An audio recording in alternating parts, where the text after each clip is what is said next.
Welcome back. The truth is out there, and it might be right here in the cabinets and halls of the United States Department of Defense. A bipartisan group of lawmakers is now calling on the disclosure of all classified intelligence on unidentified aerial phenomena and whether they arrived from out of this world. They haven't been totally transparent with the information they do have.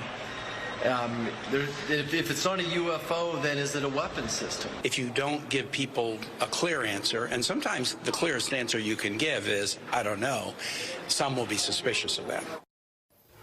And joining us now is a longtime civil rights attorney and UFO expert, Danny Sheehan. He is the founder of the New Paradigm Institute, a nonprofit lobbying Congress to declassify all these documents, and the attorney for a former Department of Defense whistleblower named Luis Elizondo, who has disseminated some of this information. So, Danny Sheehan, thanks for being here. Welcome to Chicago. I know. Thank you, Paris. You've been meeting with some lawmakers here, and you're calling on Congress to pass the bipartisan UAP Disclosure Act. If they do pass it, what will we find? Well, what we're going to find out is that there's an element deep within the Defense Department and the operations director of the Central Intelligence Agency that has been committing perjury to Congress, lying, denying the fact that they have recovered a non-human origin extraterrestrial spacecraft and the bodies that they've now DNA tested and know to be non-human. You're saying, because you represent some whistleblowers, you're saying that they have disclosed to you that this evidence exists, these documents exist, that these phenomena have come indeed from out of this world with actual alien species. That they know they're non-human. Did they describe what those species are or look like? Well, actually not yet to the public. We've gotten this information out. But the fact of the matter is that if we get this bill passed, and we're getting in the process this in the first week of September, we're hoping as soon as they come back from their summer break, that the Senate is going to pass a 64-page bill that mandates that all of the information that is 25 years old or more, that's basically anything before 2000, basically has to be immediately publicly released to the people, okay? And anything else is going to be submitted to a 9-person panel to be appointed by the president. And that panel is not only to go through it and decide what else to release right away, but they're going to set up a 7-year program called the UAP Controlled Disclosure Campaign Plan, to release all of this information over the next 7-year period so that we can adjust our economic systems, our geopolitical structures, our domestic political structures to try to accommodate the fact that we now are aware of the fact that there's an extraterrestrial civilization surrounding us. So this law is set up to that if we do confirm this evidence that the American people, the world population will learn about this in a measured fashion. Does this include some of those space or those craft that were captured by U.S. Air Force pilots that seem to descend from the atmosphere to the sea, you know, within seconds, defying the laws of gravity and physics? 0.7 of 1 second. 0.7 of 1 second. From 80,000 feet. In stopping instantaneously at the surface of the ocean, 6,000 Gs of centrifugal force on them. And I think these are some of the videos that some of those pilots had caught. Yeah, that's the Tic Tac. They were on TikTok. That's the Tic Tac. And those were picked up by the F-18 Super Hornet gun cameras on them. They have myriad other photographs of them, up-close photographs taken right out of the cockpit of some of these craft, and that they've now, as I say, recovered the craft, and they've recovered the bodies that they've DNA tested and have now confirmed that they are non-human. So this is, you're just saying, the Defense Department's keeping this secret from everybody. Yes. They have lied to the public.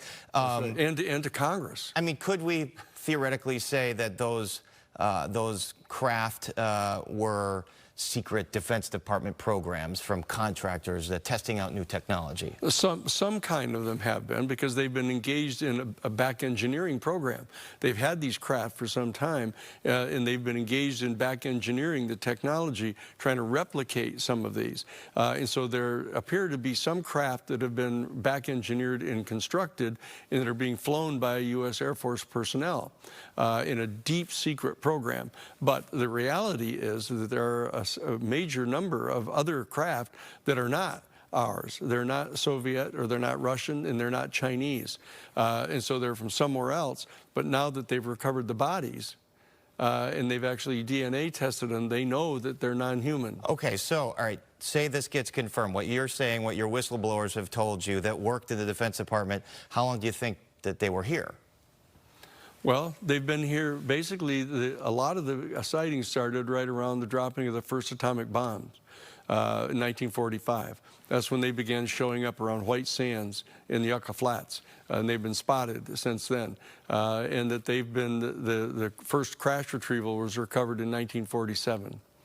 Okay, so they've been here since then. And there's all kinds of evidence indicating they've been here periodically earlier, because some of these star systems where they come from are 6 billion years older than our solar system. And when we bring in the laws of physics again, there is no known way that any matter can travel faster than light, and they would probably have to get here. So is there do we have to question all physics if these folks, or whatever they are, traveled from billions and billions and billions of years away? Yeah, we clearly had, well, they've already started to question most of the Newtonian Cartesian worldview.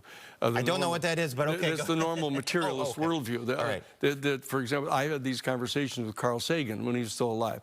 Oh, I'm sure that there are billions and billions of star systems where there's life, but they'll never be able to get here, and we'll never be able to get there because you can't propel a material vehicle faster than the speed of light.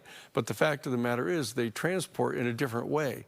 They don't necessarily have to travel at any particular speed, that they can, in fact, move from one point to another instantaneously. Right.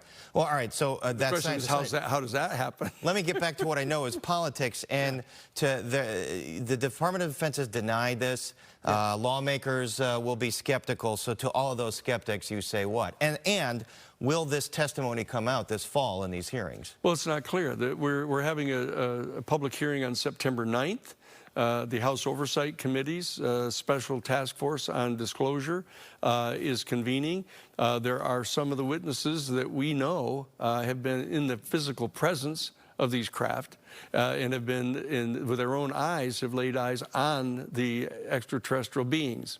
We know that because we've listened to them. They're on recorded tape for that, okay? And so if we can get them to be witnesses here on September 9th, under oath. It will come out under oath. All right, hold that thought, because we have to take a break here. And so for you viewers that want to hear more of this, you can go to our website. We're going to continue this conversation on digital, but for now, some final thoughts right after the break.